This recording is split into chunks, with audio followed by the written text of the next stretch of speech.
to me.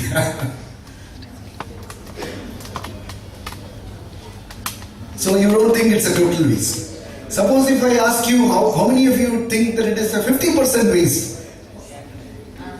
Oh, more hands. The point I am trying to say is, that is your world view. That is your view about the public system. But the moment you enter the board meeting of a company, that world view should not color your perception. That is what professionalism is all about. Many of you, I know many of you, share this in private, that you don't think that the public sector undertakings make any sense to government at all. That is your private view. But in the framework of the Companies Act 2013, that private view has no relevance at all. What is called a view is, as I mentioned, professionalism at its highest sublime level. You need to go in and look at what you are called to do. And when I say what you are called to do, again there are certain nuances. You need to know the context. Which company are you working in? What is the overall objective of the company? You might find a managing director. And if you are colored with this worldview, you might probably think that this managing director is out to destroy the company, make a quick buck, finish the company off. No, that is not correct. Like you, that managing director and the other directors there are for a purpose. You might have a company with entire net worth eroded. That is still no excuse for you to understand or to look at the managing director or anybody for that matter, their role in a colored perspective. So the advice I need to give my colleagues here is that there is no sense, there is no point in going into the board meeting with an adversarial attitude. He might or you might not be able in your lifetime to improve the company beyond, and you'll never be able to see it profitable. In fact, I was telling my colleagues last week, from my own personal life, in '84, I was associated with this Cashew Development Corporation. People used to talk about making it profitable. Now I am close to my retirement, even now people are talking about making it profitable. That's a different matter. But the moment you enter your board, do that little, that extra small incremental thing that will make some sense to that meeting of the board. Maybe, so therefore you need to have skills. You need to understand the context in which you're working. And that means professional expertise. You need to read more. Suppose if, let's say, Cashew Development Corporation, suppose if, they tell you that, we are exporting cashew from Singapore. You need to understand the context thoroughly. How does the commodity market in cashew work? What is the role of the commodity exchanges in the whole thing? How do they hedge their foreign exchange risks? There are so many questions that will come up to you and you need to get into it. That is, right? And now, when you become more and more skilled in what you are doing, and that's a very humbling task, you need to spend a lot of time reading and understanding that. And when you do that, you will not feel the inclination to become adversarial. You will find that you and the people on the other side of the board are all working for a common good, for a common objective, namely the furtherance of the objectives of the company itself. So there is no point in taking an adversarial role. That's my observation number one. The other observation that I would like to share with you, the fear factor. If I take a decision, will it affect my pension? That's a typical question that many of us ask. In fact, think back and tell me, in your career, how many people have had to sacrifice their pension because they took a decision?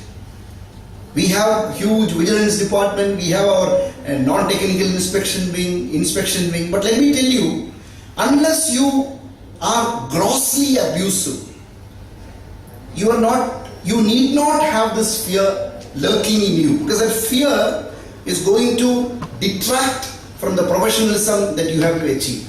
So there's no need to be afraid of, you might be probably discussing extremely complex issues, but you don't have to be afraid of what you're going to discuss. You got to be confident. And when the fear factor is dispelled, it will actually, the board will find you a healthy ally for furthering. You will be able to contribute much more in becoming supportive and cooperative rather than. And thirdly, because of the two, when you go to a board meeting, it should not be a fault-finding exercise. The point is, use your best efforts. It's not the perfect efforts. The best effort concept and the perfect level of due diligence, they are two different concepts altogether. Best efforts means what is given to you, what the Almighty has endowed you with, what you have acquired by your own virtue, by your own talent.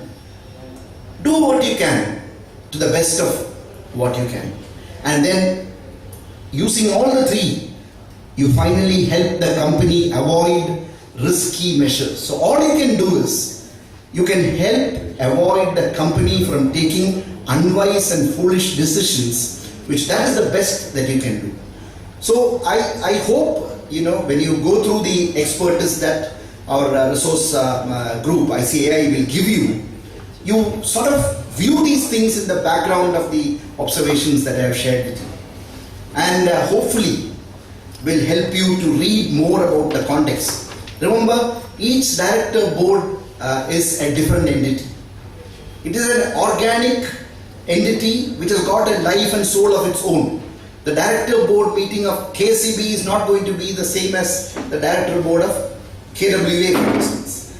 Each has got its own mechanics, its own culture, its own dynamics. You need to understand the context in which you are working, and you need to take it forward. The last point that I want to share my thoughts on the audit meeting. Increasingly, finance representatives will be asked to be on the audit committee. And in the audit committee, the most important demand that will be made of you is to understand their financial statements thoroughly. So which means, as finance department personnel and as personnel from other departments who are in the area of finance, you will be actually called to examine, introspect, and offer constructive criticisms and suggestions and helpful comments on the financial statements of the particular company in which you are going into.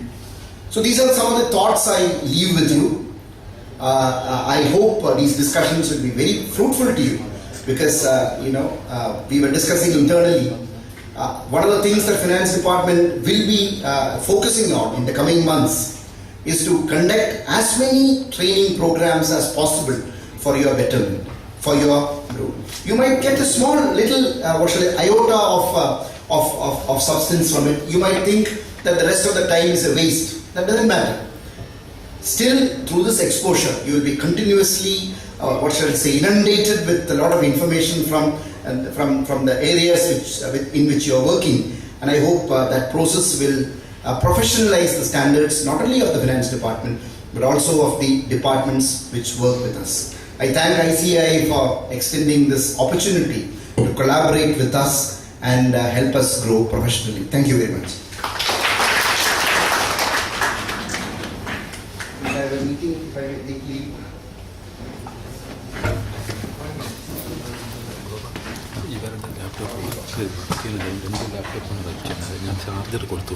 I request our Central Council member to kindly present a moment to Dr. K.M.Abraham.